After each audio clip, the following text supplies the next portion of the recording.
King Kong ain't got shit on me. Yeah.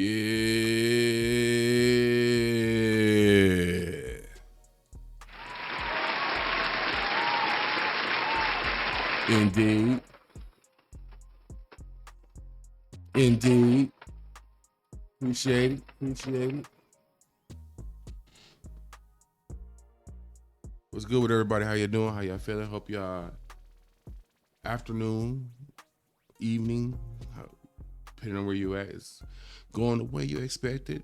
You know what I'm saying? Work ain't bugging you too much on this here Monday. Welcome to Kush Equilibrium. I am your always smoking host.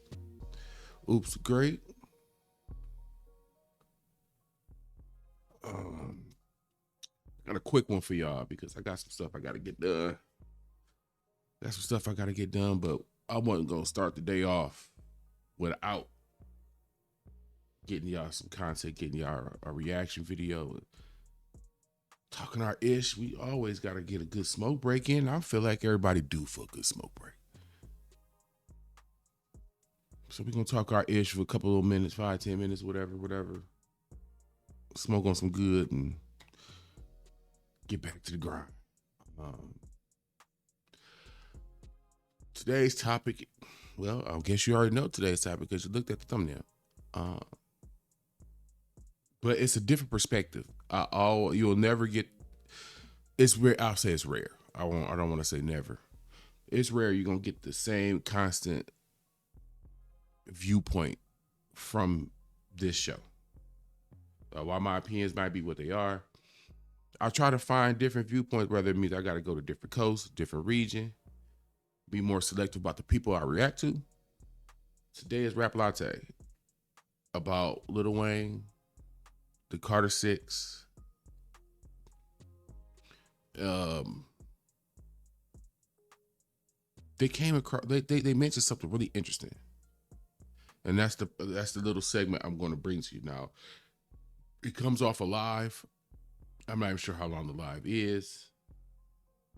I want to say it's going to be at least an hour and change, but it's going to be it's a good watch, and I'm going to finish it when I get back. Like I said, I'm a little crunched for time. So like, comment, subscribe while you, and whatnot. I'm going to get these ears on while y'all taking care of that important little business.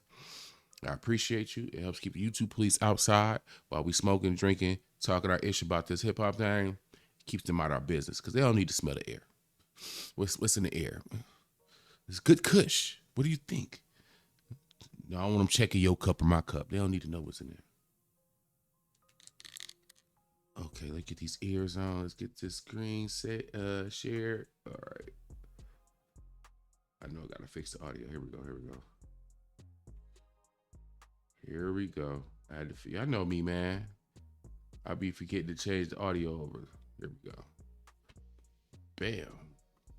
Like I said, this is Rap Latte. And as you see, they have Curtis King on the show today. Which is why I'm trying to tell you, this is a good watch today. They hit a couple of different angles, but we're going to pay particular attention to one. If you're drinking, pour it up. If you're smoking, light it up. Let's get to this business. The realms of their production. Is part of the problem that he named it the Carter 6, which set a certain expectation. Now, we already covered this topic, but this is connected to what we're trying to get to. It's like in about 30 minutes or so, if that. But we already kind of covered the whole, when you have a legendary title like the Carter, you can't slap that just on anything. You have to be careful. You need to protect that. That should have been in a glass case. You protect that. That's directly tied to the legacy of Lil Wayne. You can't play with that. To pull that name out, you need to already have in hand. You know what? I know I got 10 hits on this. They about to be tired of this album. When you feel that way, that's when you pull that out. But they about to bring up something that's really fucking interesting. Check this out. Because overall, this Carter series has been legendary and iconic.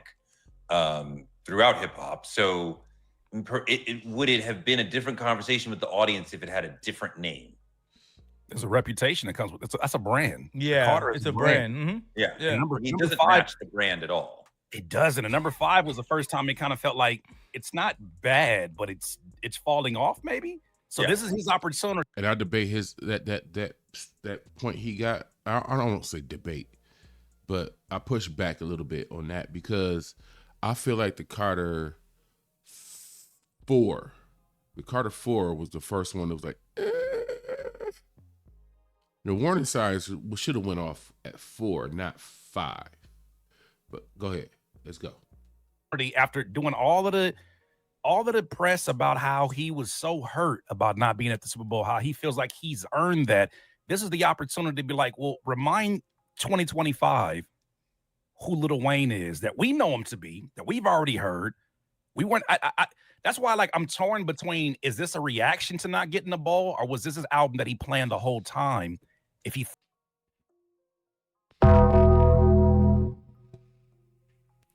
That point,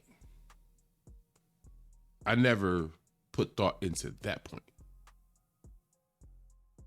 What if? And you tell me if this changes the way you view things. And I'm gonna let Curtis finish. But what if this album was supposed to be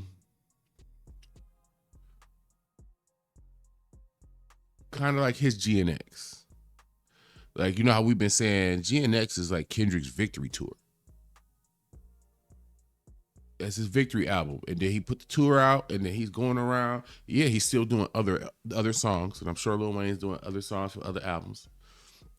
But he's also doing GNX. Just like I'm sure Lil Wayne's going to be doing some Carter 6. So could this be a simple case of this was Lil Wayne's victory lap, and that push that you get from the Super Bowl was going to be enough regardless to where he could be extra creative, but he was going to have that Super Bowl push behind it to where it was going to make up for people like, you meant to put this out like this, bro? People might have been caught up in the euphoria. Get it? Euphoria. People might have been caught up in the euphoria of a Lil Wayne Super Bowl and celebrated anything. I didn't think about that. I want to make sure that's make it clear. That's not an original thought of mine. That's Curtis King thought. Let him finish speaking. thought that he was getting the bowl because there's so many songs that seem like they were made for sync opportunities, for commercials, for video games. It just as a project, it is so loose and detached. Wait, hold on. You think that a lot of this was meant for video games, commercials, etc.? Victory lap. And I think this was his victory lap. I think this project, if he gets the bowl, there's a different lens on this project. I think you look at it and you say, okay, we got the lean era of Lil Wayne in some of the songs. We got the rock era of Lil Wayne.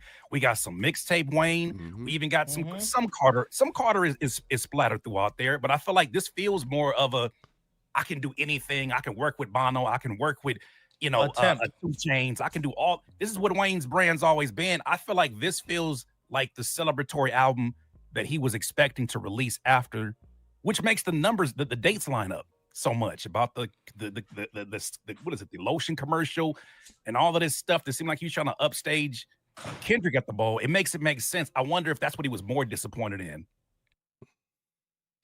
What y'all think?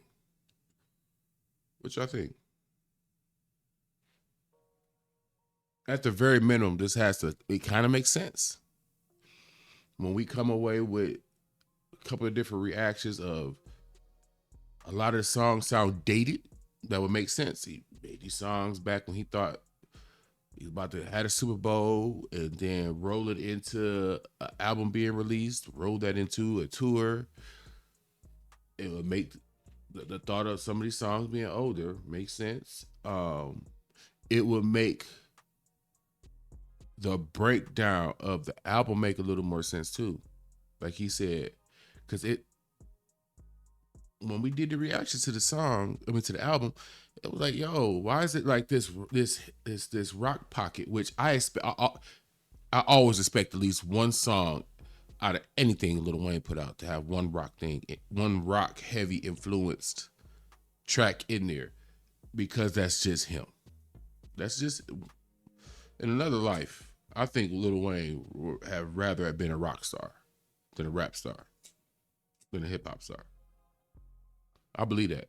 If you gave Lil Wayne red pill, blue pill, one, you stay a hip hop legend forever, and the other pill, you live your truth and you're a rock star. He's taking the rock star.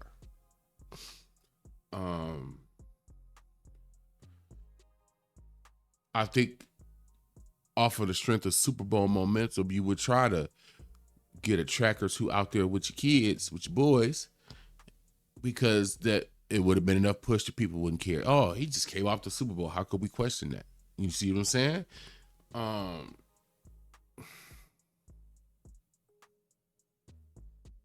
I disagree with a lot of people who out there and saying, yo, there is not any type of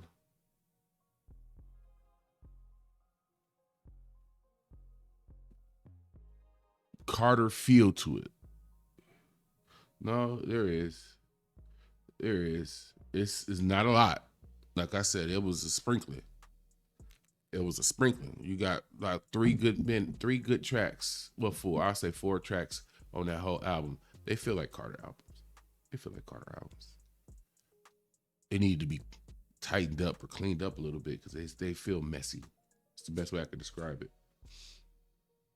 But definitely check this out. Rap Latte. They got another topic. I didn't put it in there because, like I said, I'm short on time. But listen, they posed the question. You should want to listen to it. Go check them out. They posed this question, though. What would a Lil Wayne album look like if it was produced top to bottom by Tyler, the Creator? With the premise being, Tyler's known for being very structured in how he go about his music. He looks at it as art. It's not music. This is art. This is a way to express oneself. This is art. So if Lil Wayne didn't have all this freedom he got now, and there was some structure around it, which looks like it's missing, how would that look? Now, if you want to find out more about that, watch Rap Latte. The link is going to be in the description. This show was fire, and I want to finish it when I get back. This show was fire up to this point. Up to the point I'm about halfway through, roughly. I'm guessing halfway through because the live was still going, but it was towards like it looked like they were about to kind of wrap it up.